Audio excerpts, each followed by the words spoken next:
The MCAT Podcast, session number 104.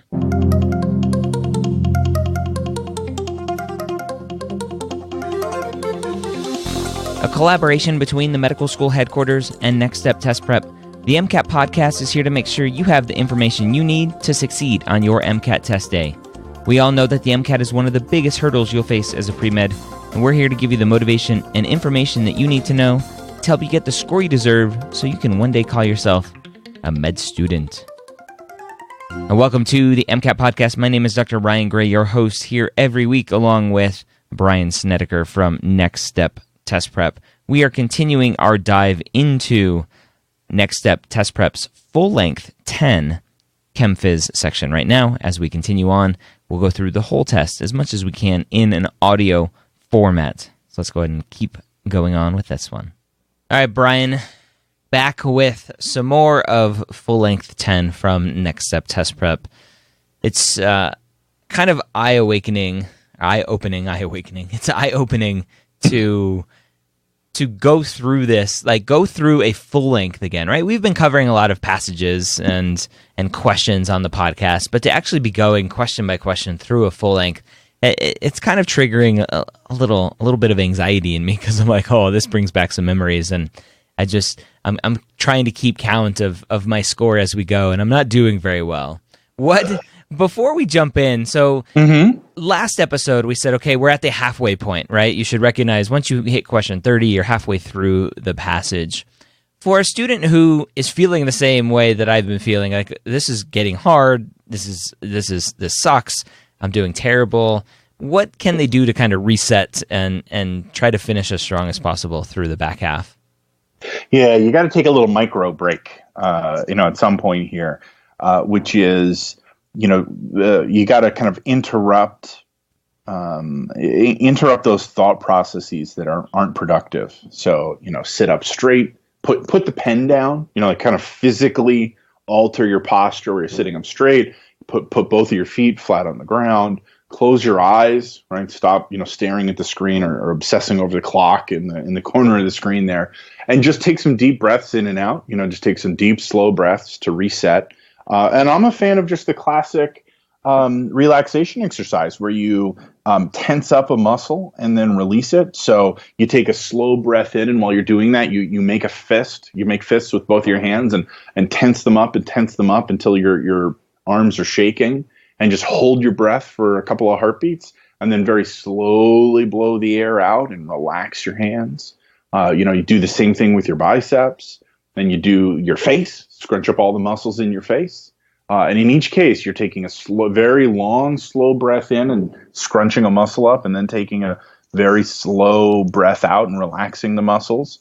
And so just in the span of 3 breaths, you can do, or what I usually suggest is feet and then hands and then face. In the span of just 3 slow breaths, you can kind of reset all those stress levels, reset your mind. And then, and that whole process doesn't take but 30 seconds. And it can get you freshened back up to keep you focused on the rest of the section. Nice. Okay. Yep. So moving on to the next passage, what are your thoughts on this passage? Yeah, so this is going to be a toughie, right? The last one we had, the kind of nutrition label, wasn't so bad. This one's a pretty dense chemistry passage, so let's just dive right in. The enzyme urease, expressed by many subsurface microorganisms, catalyzes the breakdown of urea to the product shown in equation 1. And equation 1 shows us urea with an acid and water breaking down into ammonia and bicarbonate. Reversible exchange naturally occurs between metal cations in the groundwater and those bound to solid soil particles. The urease catalyzed reaction products favor desorption of divalent metal cations, such as calcium and strontium, from soil particles. And the co-precipitation of strontium substituted for calcium in lattice sites of calcium carbonate crystals is shown in equation 3. So super dense paragraph there. If you're reading along on test day and you feel like you kind of lost some of it, then just keep going, right? You can't spend all day reading and rereading. Just move on and get what you can out of the questions. Equation 2 shows us a solid bound to a metal combining with ammonia, and then the solid is then bound to the ammonia instead, and it releases the metal. Equation 3 then shows this the metal and bicarbonate combining to form a metal carbonate with water and CO2 getting released. Under standard conditions, the KSP of calcium carbonate is 2.8 times 10 to the minus 9, while the KSP of strontium carbonate is 2.6 times 10 to the minus 9. A study of urease-driven removal from soil was carried out in 3 phases using a flow-through column packed with strontium-contaminated sediment. So urease-driven removal, right? We're using urease to get this strontium out of our contaminated dirt. So phase 1, groundwater was pumped through the column to get a steady state. Phase 2, molasses-containing influent was injected into the column to stimulate microbial activity. So put some sugar in the dirt and get those microbes active. And then phase 3, urea-containing influent was injected into the column. So we put some urea into the dirt column. And then the passage goes on from there. And I've cut off all the graphs and everything with the results because we won't need them to answer the questions that we're going to look at.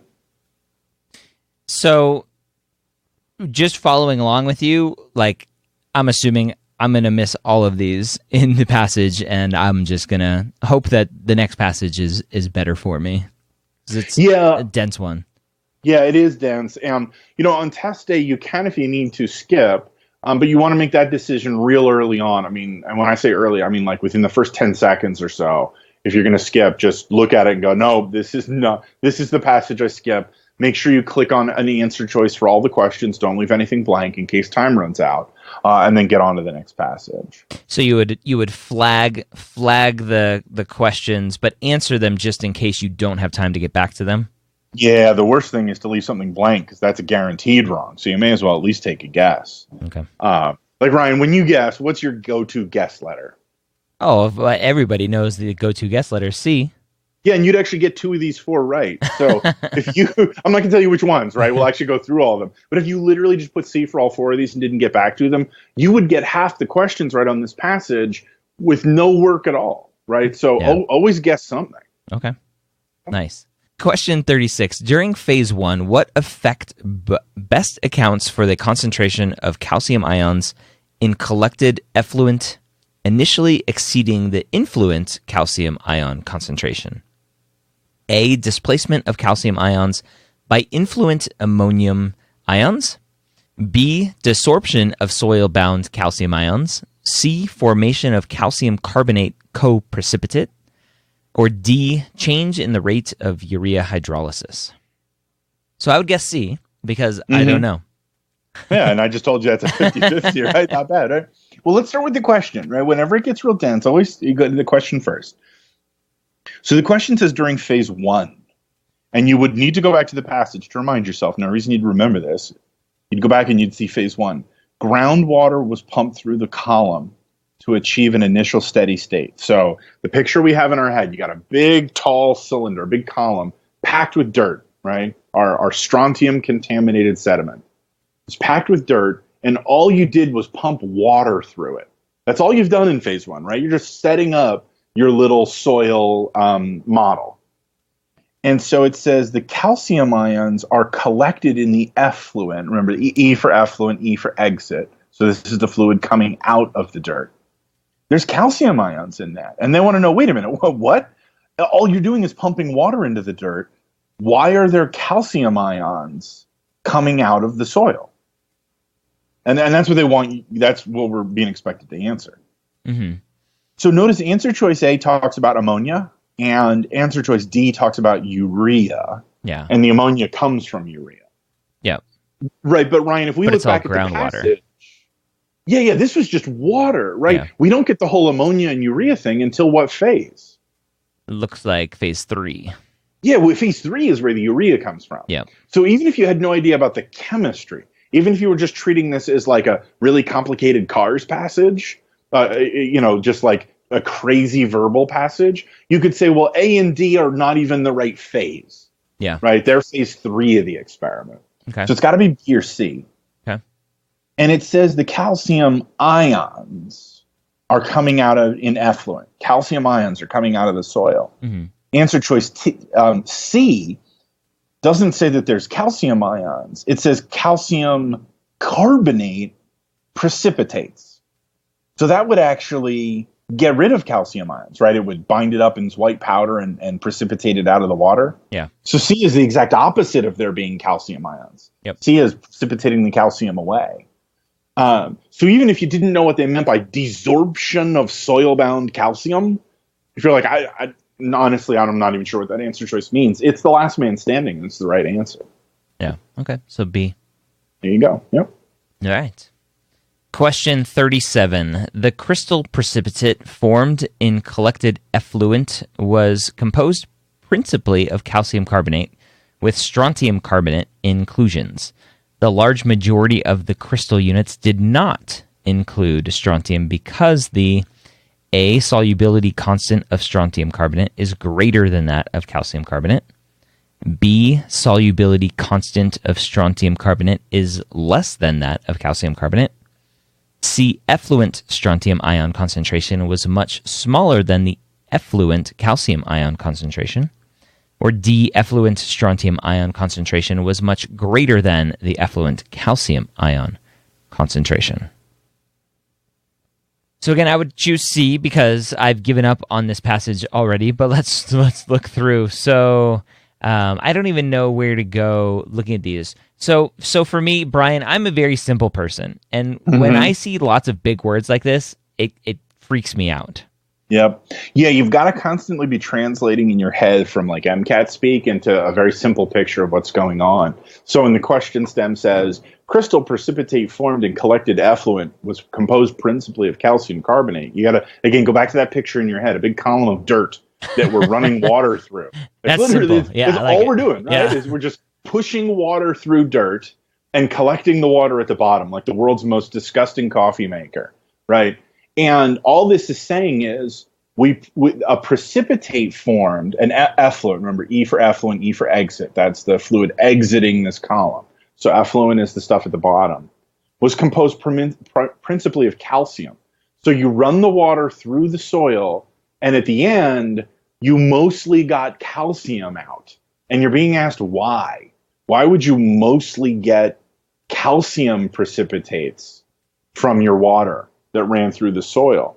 And Ryan, I like that you said I'm a simple guy, because that's exactly what I was going to say when analyzing this is, why would you mostly get calcium precipitates? Literally, the physically simplest answer is because I mostly had calcium to start with.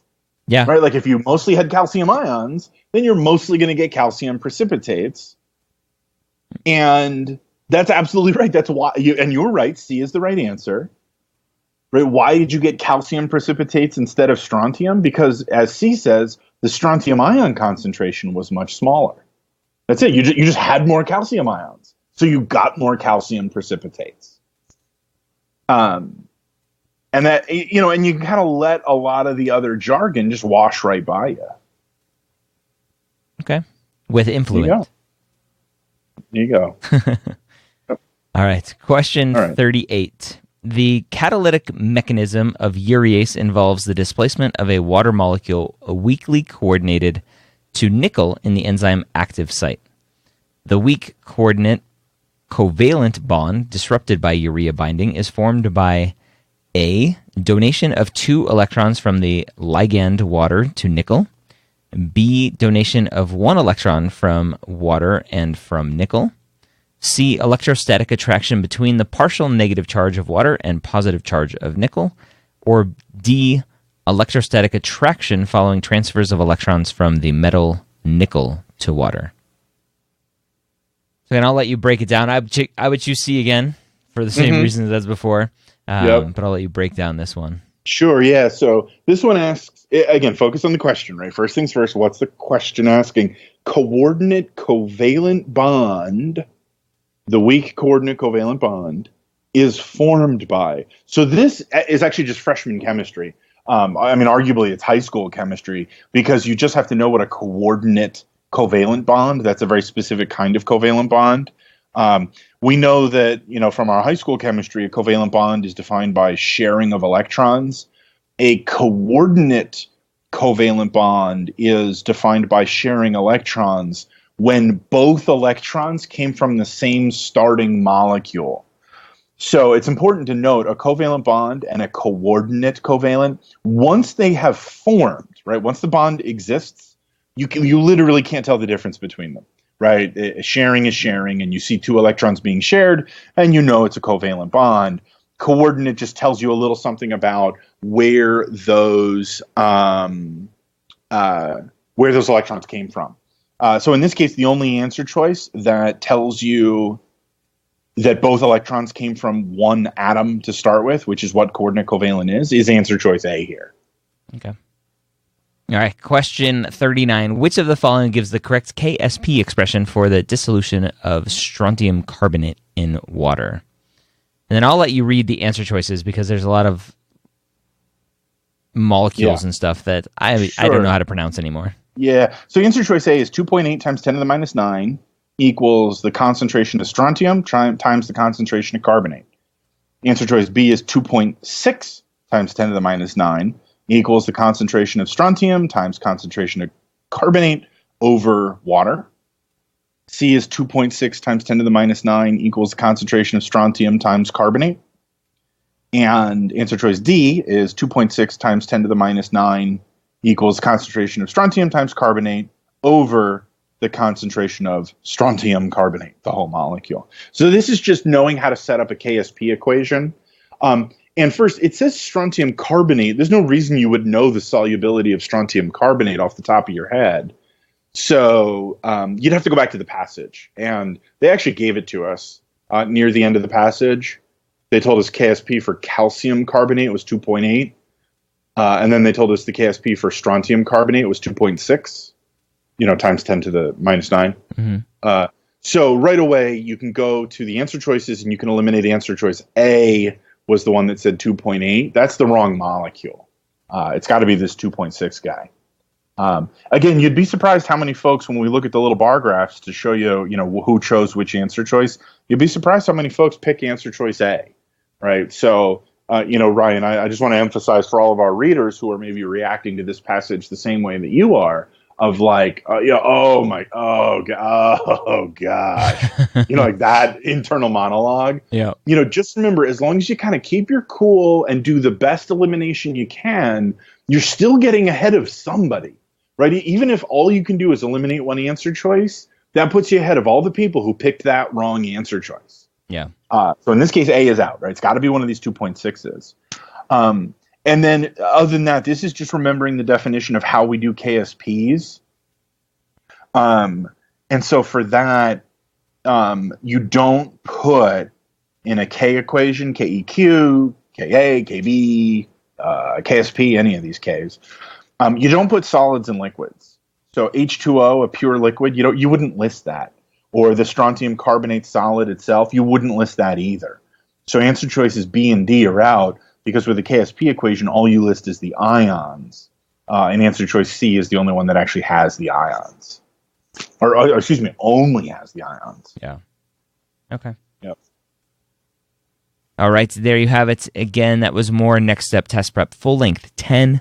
If you are in the market for some MCAT prep, go check out Next Step Test Prep's MCAT course. Now, I did a whole MCAT course, a Next Step MCAT course review on YouTube. So you can just go to youtube.com and search for Next Step Test Prep MCAT review or MCAT course review, and my video should be there. It's a great course with tons of great features, and a lot of it is being revamped, and I'll have some new information for you soon. But you should go check it out if you are looking at some sort of MCAT prep. Go check out their course, which includes everything that you need to prepare for your MCAT. Don't forget to use the promo code MCATPOD. That promo code is used only here in this podcast, MCATPOD, MCATPOD. And on some of my other podcasts, the promo codes and discounts I give you, I mention that they're affiliate links. Sometimes I get a little beer money from them. This code that I give you is not an affiliate link, so I don't get any sort of commission from that link. It's just there to benefit you. MCATPOD, MCATPOD at nextsteptestprep.com. Join us next week for some more Next Step Test Prep Full Length 10 review. Have a great week. We'll see you next time.